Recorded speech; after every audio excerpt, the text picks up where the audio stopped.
Bonjour à tous, bienvenue sur la chaîne de Méca Passion. Ça y est, aujourd'hui on attaque la mécanique sur le DR. Donc déjà pour commencer, j'ai eu mon permis, donc ça c'est plutôt une bonne nouvelle, hein. Ça va nous aider pour la suite je pense. Dans cette vidéo je vais commencer un peu la vidange, un peu la partie moteur. J'ai pas reçu toutes mes pièces, donc on va faire petit à petit, hein, de toute façon tranquillement. Là on va voir tout ce que j'ai commandé là-bas. Donc allez c'est parti, je vous montre tout de suite. Donc pour la vidange, j'ai pris de la Motul 5100, donc c'est pas la plus chère, hein. Je crois qu'il y a une 7000 quelque chose. Mais bon, vu que je vais lui faire un traitement P18 à 4%, là, je me suis permis de pas prendre la plus évoluée, ça sert à rien. Hein, parce que le P18 va lui apporter tout ce que même les huiles haut de gamme n'ont pas. Donc voilà. Bon, elle est quand même pas donnée celle-là. Je crois que c'est les 2 litres, c'est une trentaine d'euros, un truc comme ça. 25-30. Donc là, la vidange complète avec fil, c'est 2 litres 4. Donc voilà, j'ai pris 3 litres. Ça, c'est un spray pour mettre sur le filtre à air. Parce qu'on va changer le filtre à air. Je vais vous montrer ce que j'ai pris. Ça c'est la commande Suzuki. J'ai pris le joint du feu stop qui est ici là, qui est dessous. Ah, on va pas voir, mais tout à l'heure je vais démonter, on verra, mais il est craqué. Et j'ai même pris les deux petites vis là, qui coûtent 2 balles pièce. Alors qu'à cette heure-ci je les ai, mais bon. Les deux petites vis que je parlais, voilà, c'est celle-là. Après j'ai pris les 2 ressorts de béquilles en neuf parce que je trouve que les miens ils sont un peu fatigués. C'est pas excessif, je crois que c'est 6 balles le ressort.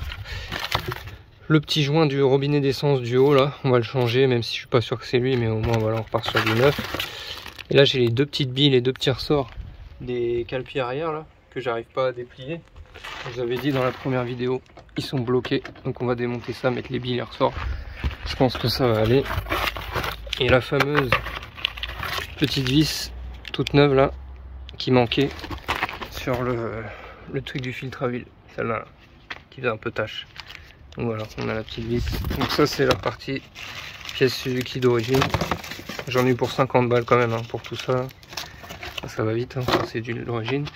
Filtre à air, du coup j'ai choisi celui-là, c'est la marque Iflo, là c'est connu, ça c'est le filtre à huile, c'est la même marque. Mais du coup c'est un filtre à air qui laisse passer un peu plus d'air. Du stage filter, genre stage 2 quoi, mais bon. On verra, ils disent que ça augmente un peu la puissance. Il y aura peut-être un réglage carbu à refaire du coup. Et bon ça c'est pas cher, je l'ai payé 15 balles. Le fil d'origine je crois c'est 50. Là on a le levier d'embrayage que je voulais changer qui est cassé, la petite boule et il est tordu. Ça là dedans c'est le joint du carter d'allumage qui fuit, on va le changer. Après les plaquettes arrière, les plaquettes avant ou l'inverse, je sais plus. Le filtre à huile, la même marque que le filtre à air. Les 2 bougies CR10, c'est d'origine, c'est soit CR9 soit CR10. Moi vu que j'habite dans le sud, je préfère y prendre des 10. Voilà, on a les caches poussières de la fourche parce qu'on va refaire les joints spi. Les joints spi, ça c'est un joint que j'avais pris, je sais même pas ce que c'est. Et du coup la fourche, vu que c'est le point faible sur ces motos là, c'est la fourche avant, les ressorts et tout, c'est pas terrible. Et vu que là je vais me lancer à faire les joints spi, je me suis dit vas-y je vais changer les ressorts en même temps. Donc j'ai commandé des ressorts progressifs de la marque Hyper Pro. Donc ça vient d'Hollande, c'est le top du top. Avec l'huile et tout, je crois que c'est 130 balles la paire. Je me dis que c'est un peu cher, enfin c'est un coût, mais apparemment ça métamorphose le comportement de la moto. Ça réduit les distances de freinage, enfin tout est mieux. Mais vu que c'est un des seuls points faibles de cette moto et que je fais les joints spi, je me suis dit bah autant le faire en même temps. Donc ça c'est commandé, mais je ferai une vidéo dédiée de changement de joints spi. Pas tuto parce que ça sera la première fois pour moi, mais au moins on verra tout ensemble quoi. Donc là je vais commencer par la vidanger direct parce que je peux pas la démarrer là dans le quartier, ça fait trop de bruit, je pourrais pas la faire chauffer. J'ai le permis mais elle est pas assurée, donc pareil je peux pas aller la faire rouler vite fait. Donc c'est pas grave, je vais la vidanger tout de suite, je vais laisser couler tranquillement. De toute façon lui, l'ancien proprio l'a déjà fait la vidange, donc normalement lui là doit pas être trop dégueu. Je pense que je vais attaquer, je vais démonter la selle, je vais attaquer le filtre à air. Et je vais nettoyer en contact toutes les petites cosses, tous les petits branchements. Bah allez, c'est parti, on vidange. Je vais ouvrir le bouchon là pour faire appel d'air. Là sur le bouchon, il y a marqué SAE 1040. En dessous, c'est du 21.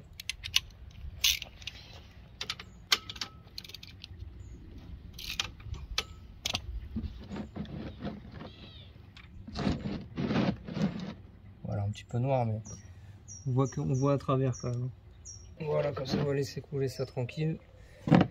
En attendant, on va aller faire le filtre à air et les branchements sous la selle. Pour enlever la selle, il va falloir enlever les 2 carénages latéraux là, sur les côtés. pour accéder au vis de la selle.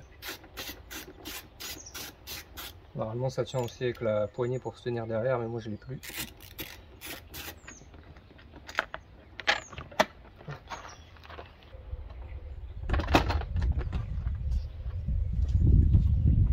Et là on accède au vis, donc ça c'est du 13.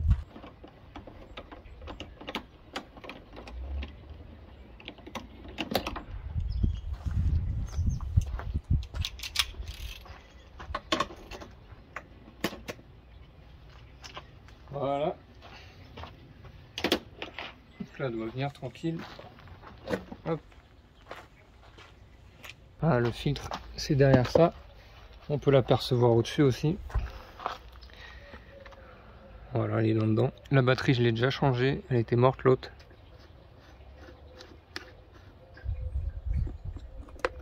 Voilà. Ouais, donc c'est ça. Et là, on a accès au filtre avec une vis Torx ou un gros plat. C'était déjà un Twin Air. On va pas le jeter, on va le garder. Mais il est un petit peu abîmé quand même, on le voit. Il fera pas de mal. Et vu qu'il a déjà un Twin Air, autant ils avaient déjà réglé le carburateur, parce que ce filtre là il doit aspirer aussi fort. Déjà c'est le bon. Ça va, il avait été entretenu, il y a du produit dessus. Quand on va nettoyer dedans, parce que vous voyez il y a de la merde. Donc c'est les mêmes hein, apparemment. J'ai nettoyé déjà dedans la boîte à air là. Je vais nettoyer ça vite fait.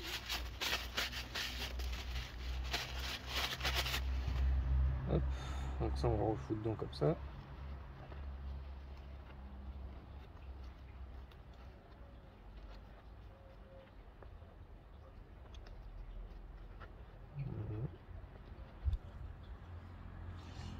Et on va le huiler. Celui-là je le garde de côté, on sait jamais. Donc ça j'ai vu que ça faisait couleur bleue apparemment. Il faut l'appliquer et laisser sécher 10 minutes.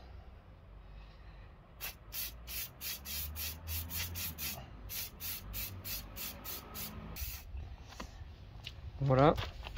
Ouais, ça fait tout bleu après. Donc là on va le laisser sécher tranquillement 10 minutes.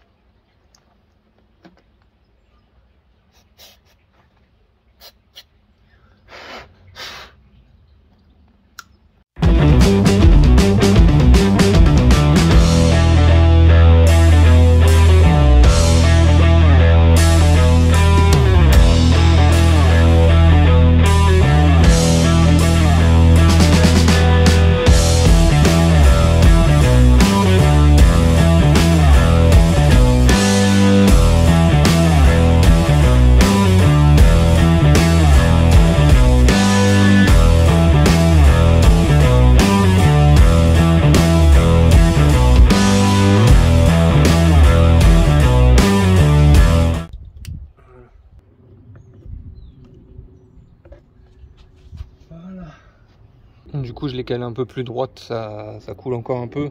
On va se faire le filtre maintenant. C'est serré fort quand même, hein.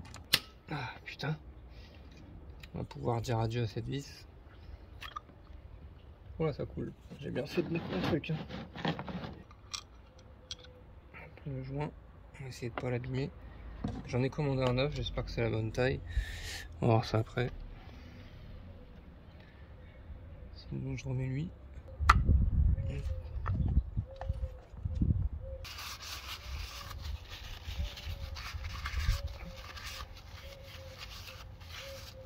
Filtre neuf. Ouais, donc on voit il y a quand même une diff.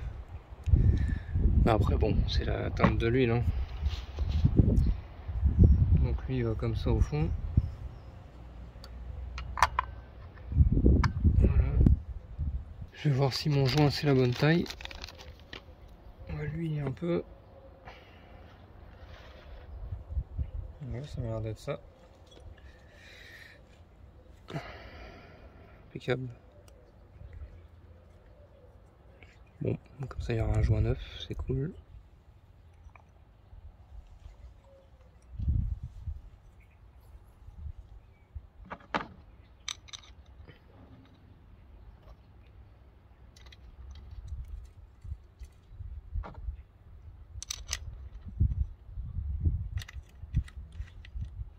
Et voilà, la petite vis neuve, ça fera moins tâche.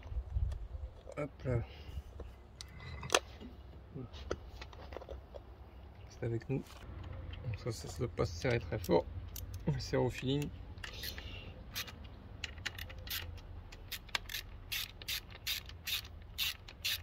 Ah, pourquoi elle ne veut pas se serrer celle-là? Peut-être pour ça qu'ils avaient mis une autre vis. Ouais, les pas ils sont morts. Ok. Donc c'est le pas de vis qui est mort. Je vais voir si avec mes trucs là je peux le refaire, sinon bah faudra mettre un filet hélicoil là plus tard. Bon, on va remettre l'ancienne. J'ai quand même poli la gueule un peu pour faire plus propre, mais bon. Il faudra s'occuper de ça plus tard.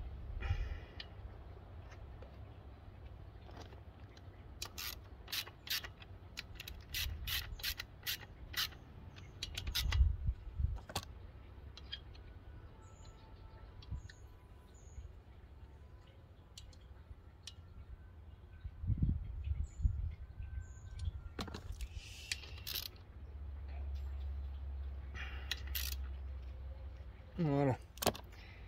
Donc le filtre à huile c'est bon. La moto elle est vide. Je vais pouvoir mettre le bouchon en dessous. Je vais voir si j'ai un petit joint en cuivre tout neuf là.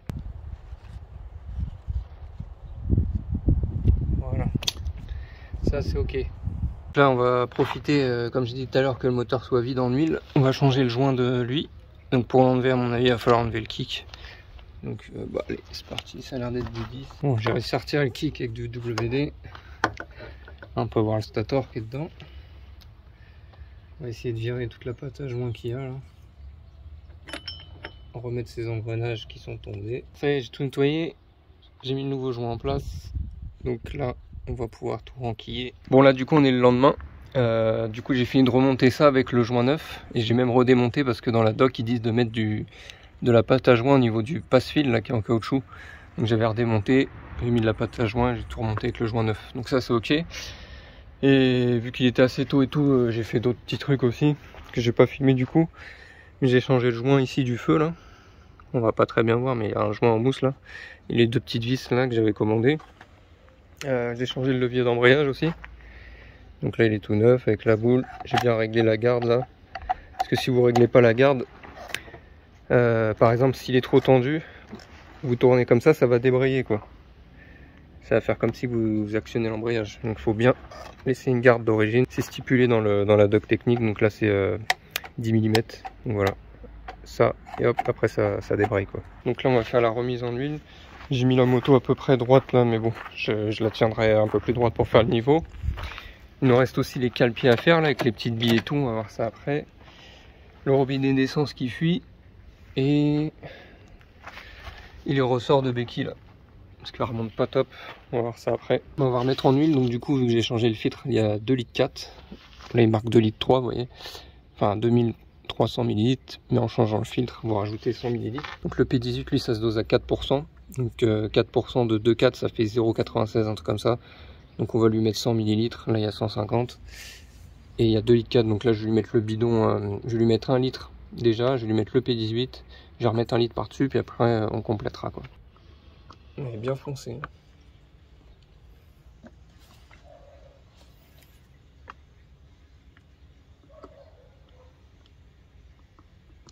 Voilà, donc là j'ai 60.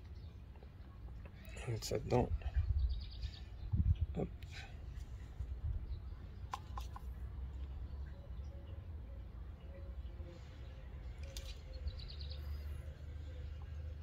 Voilà, donc là encore 40 et on est bon. Je rappelle, le P18 c'est un anti-friction. Ça va permettre à la boîte, au moteur, tout ça ça va déposer une fine couche pour protéger les métaux entre eux quoi. Les frictions, tout ça, donc ça préserve le moteur, etc. Les 40. Hop.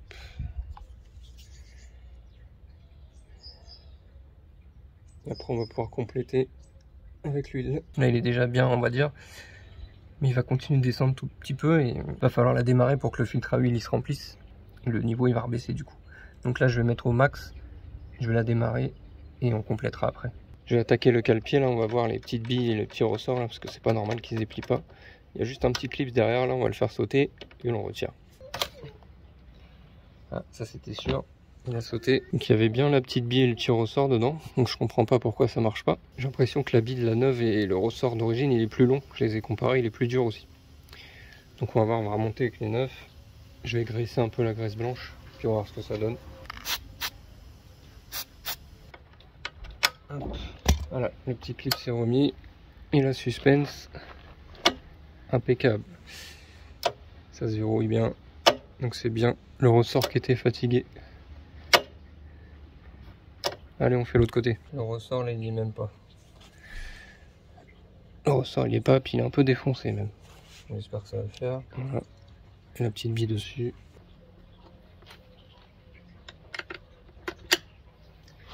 Les petits clips. Voilà. La suspense. Ça bloque. Nique ta mère. Voilà, c'est que le cale-pied doit être défoncé. Ouais. Mince, mince. Bon bah lui c'est mort, faudra trouver un cale-pied arrière. Je vais attaquer les bougies. Là-dessus il y en a deux. Hop. On va pas se tromper dans les câbles. Celui-là c'est le premier. Celui-là c'est le deuxième. Je sais pas si c'est une incidence. Mais... Celui-là, deuxième. C'est le capuchon anti-parasite qui est pété. Est-ce que la clé de bougie elle va passer déjà? À ce temps-ci il faut une douille spécifique. Ça y est, j'ai été chercher la bonne douille. Donc c'est une douille longue de 16 ans tout simplement. Spéciale bougie. Donc là ça passe pile poil. Hop. On peut voir que l'électrode a usé aussi par rapport à la neuve. Je sais pas si on va voir. Il y a un peu moins de matière en fait. Un deuxième. À peu près dans le même état. Donc là ce qu'on va faire, c'est qu'on va regarder déjà si l'écartement il est bon. Donc là sur les bougies neuves c'est 0,7. Donc là je vois qu'elle passe. Elle passe large donc c'est bon. Vu que c'est 0,7, 0,8. Donc là sur celle-là on est bon. Et sur la deuxième. Hop là. On est bon aussi. Un peu de graisse cuivrée pour faciliter le prochain démontage. Et hop, on enfile ça dedans.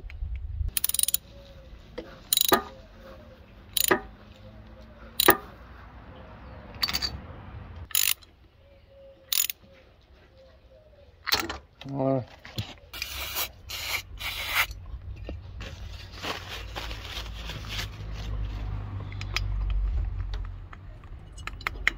Voilà. Là je vais m'occuper du réservoir d'essence qui fuit là, enfin le robinet. Donc je vais l'enlever d'ici, on va vider le réservoir, on va l'enlever carrément. Comme ça on pourra démonter l'huile. Donc là ça coule pas. Là ça coule.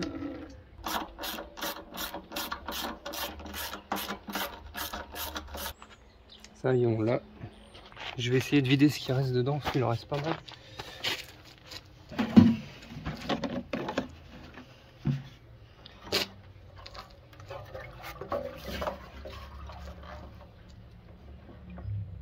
Voilà. Moi je vais changer le joint qui le touche. Et je pense que là je vais mettre de la pâte à joint entre les deux là, parce que c'est ça qui fuit. On peut le dévisser. Et on va regarder aussi ce qu'il y a là-dedans.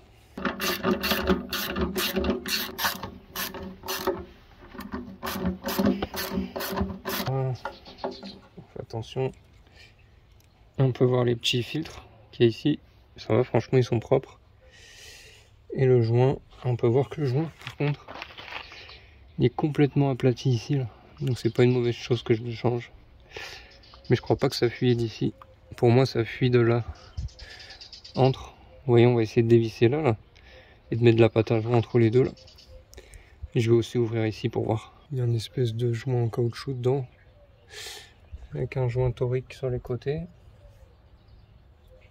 Il m'a l'air bien. Bah, ça doit fuir de là. Vous voyez, il y a une membrane là aussi. Je sais pas si on va bien voir. Mais elle est abîmée là. À mon avis, ça fuit d'ici là. Quasi sûr. Donc, on va essayer de l'enlever délicatement. Il y en a de chaque côté en fait. Moi, je vais remonter à la pâte à joint. Ça va être le plus simple. On va en mettre un petit peu partout. Tapoter.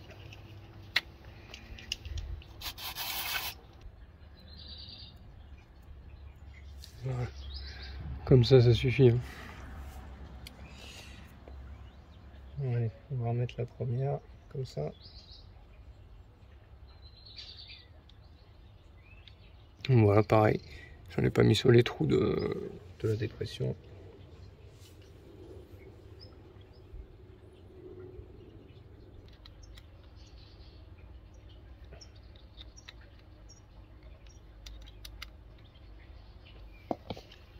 Voilà.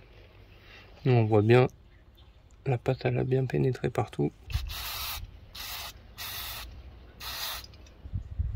Voilà. On va retirer le joint qui est là. On va le remplacer. Hop.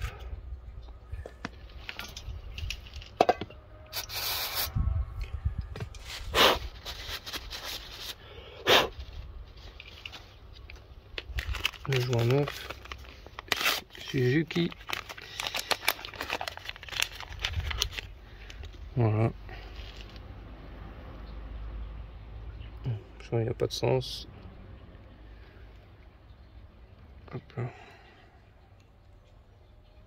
On sent tout de suite la différence. Il est plus bombé que l'autre. Hop là.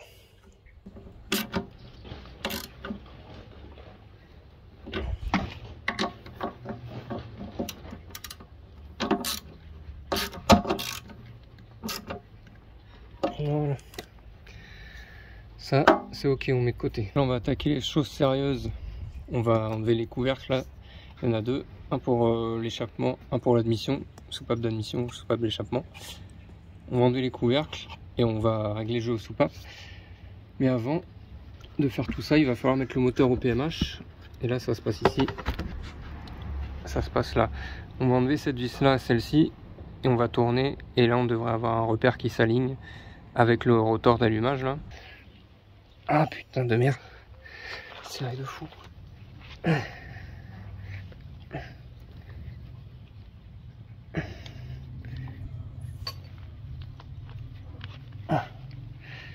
Bon, on va prendre le cliquet. J'ai quand même enlevé lui avant.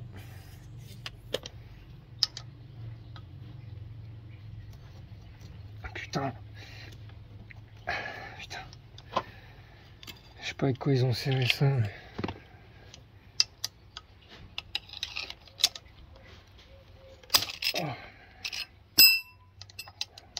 Là, c'est bon.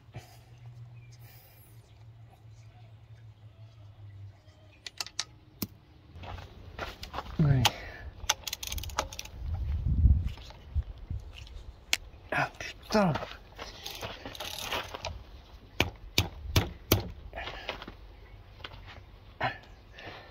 Putain, c'est bloqué. J'ai réussi à la voir avec ma barre de ouf là. Je crois que non, c'est bon. C'est bon, c'est bon. Et là, en gros, il va falloir tourner ici pour voir la petite marque ici en face. Je vais vous montrer.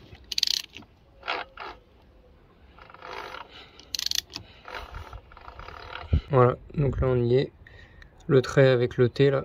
On va pouvoir régler nos soupapes d'admission et d'échappement. Allez, c'est parti. Commencer par celle d'admission.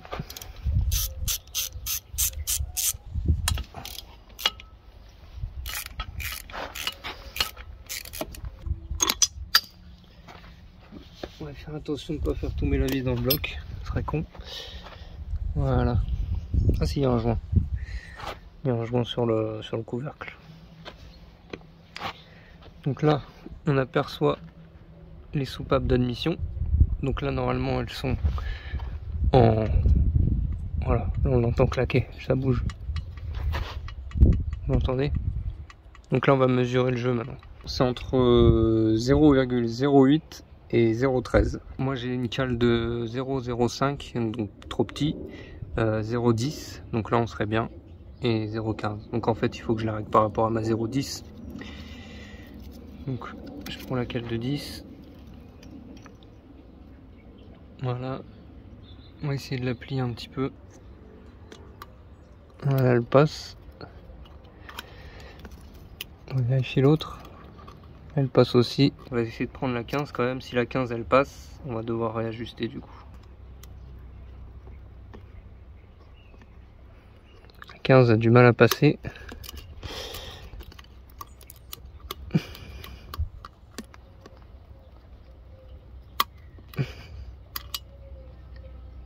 J'ai pas l'impression que la 15 passe. Admission, on est bon. On va passer à l'échappement maintenant devant. Donc c'est parti, on démonte tout ça. L'échappement c'est entre 0,17 et 0,22.